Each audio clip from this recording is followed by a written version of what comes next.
Terima kasih Anda masih bersama kami. Pemirsa, popularitas Gubernur DKI Jakarta Joko Widodo yang digadang-gadang bakal membawa efek lebih dalam perolehan suara di Pileg 2014 untuk partainya nampaknya diragukan oleh banyak pihak. Pasalnya, suara PDI Perjuangan hanya mampu menembus 19%. Dengan perolehan yang jauh dari target PDI Perjuangan, harus waspada akan adanya kemungkinan koalisi poros tengah dari Partai Islam.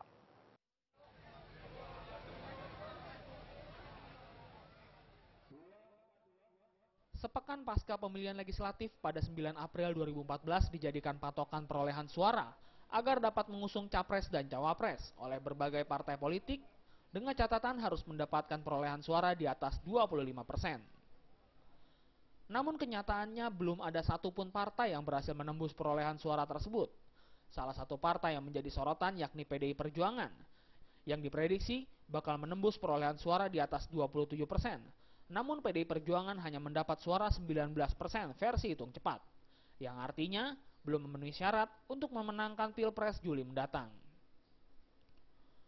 Menurut keterangan pakar komunikasi politik Universitas Paramadina Henry Satrio, menurutnya perolehan suara PDI Perjuangan merupakan bukti tidak efektifnya nama Joko Widodo yang diprediksi dapat menarik simpati para pemilih. Sementara itu, kekuatan Partai Poros Tengah yang didominasi oleh Partai Islam kini tak bisa dipandang sebelah mata. Dari hasil hitung cepat, beberapa lembaga survei suara Partai Poros Tengah dalam pemilu legislatif meningkat cukup tajam. Kekuatan dari gabungan partai-partai ini diprediksi akan menjadi lawan tangguh bagi parpol kelas atas. PDIP dan Nasdem itu sudah cukup kuat menandingi misalnya poros koalisi yang diluncurkan oleh Gerindra kan belum tentu juga. Walaupun memang figur sentralnya ini masih ada di Jokowi. Peluangnya sih masih seperti tadi saya bilang, semuanya itu sekarang kembali lagi ke titik nol deh. Gak ada yang bisa menjumawai bahwa menurut survei gua nih udah 60% gitu.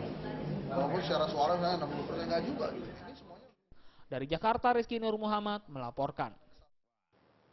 3 orang joki pemilu tertangkap tangan di Pekanbaru Riau. Tersangka mengaku diiming-imingi uang Rp100.000 untuk memilih caleg tertentu. Dari tangan tersangka, petugas menyita barang bukti formulir palsu dan 2 unit handphone.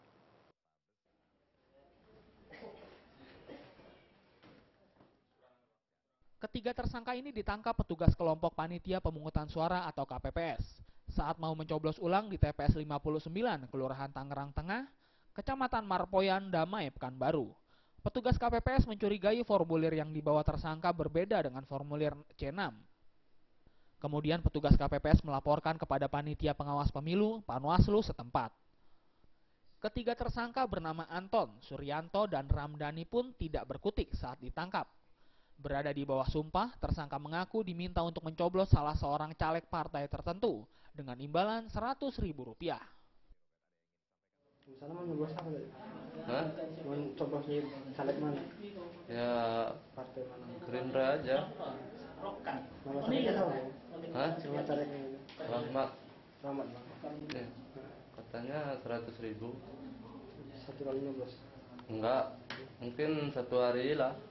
Setiap mencoblos semuanya, baru dikasih duit 100.000. Nyoblos semuanya? Ya.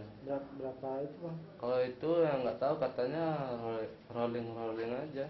Keliling. Iya. Panwaslu Pekanbaru mengaku dalam beraksi, para joki ini sengaja tidak membawa kartu pengenal. Akibatnya petugas kesulitan mendata mereka. Tadi ada HP, handphone. Ini kan modus nih. Sepertinya mereka memang diminta untuk tidak membawa identitas. Jadi kita menyulitkan kita juga untuk meminta keterangan bersangkutan soal identitas. Jadi kan, tapi yang jelas barang buktinya ada HP, ada kartu undangan. Formulir? Iya, formulir yang dari PPS ya. Akibat perbuatan tersebut, ketiga tersangka ini ditahan di Mapolresta Pekanbaru untuk mempertanggungjawabkan perbuatan mereka. Dari Pekanbaru Riau, Safrial melaporkan. Dari informasi pemilu kita beralih ke informasi korupsi. Pemirsa, mantan Ketua Umum Partai Amanat Nasional PAN, Sutrisno Bachir, hari ini menjalani pemeriksaan di Komisi Pemberantasan Korupsi KPK. Sutrisno diperiksa sebagai saksi untuk kasus dugaan tindak pidana pencucian uang dengan tersangka Tubagus Hairi Wardana alias Wawan.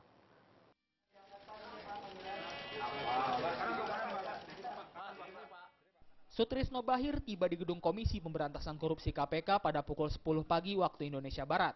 Sebelum memasuki ruangan pemeriksaan KPK saat ditanya oleh awak media, Sutrisno enggan berkomentar ke media terkait pemeriksaannya atas dirinya. Sutrisno lebih memilih untuk masuk ke gedung KPK.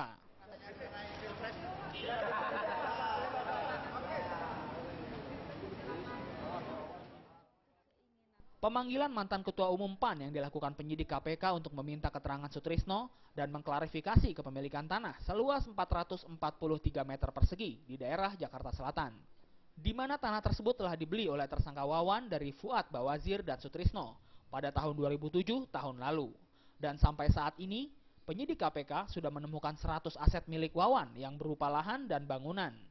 Sampai saat ini, pihak KPK pun belum memberitahu lokasi dan daerah aset Wawan tersebut.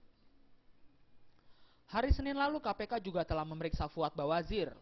Usai pemeriksaan, Fuad mengaku bahwa tanahnya di daerah Jakarta Selatan dibeli oleh Wawan. Menurut Fuad, aset itu merupakan miliknya dan Sutrisno Bahir. Selain itu, Fuad juga mengatakan aset yang dijual terhadap Wawan tidak mencapai 2 miliar rupiah. Tapi aset dari Wawan, yang ada itu Wawan beli aset. Dari Jakarta, Ade Tata Permana melaporkan. Jangan beranjak dulu pemirsa, di segmen terakhir kami masih memiliki sejumlah informasi. Tetaplah bersama kami.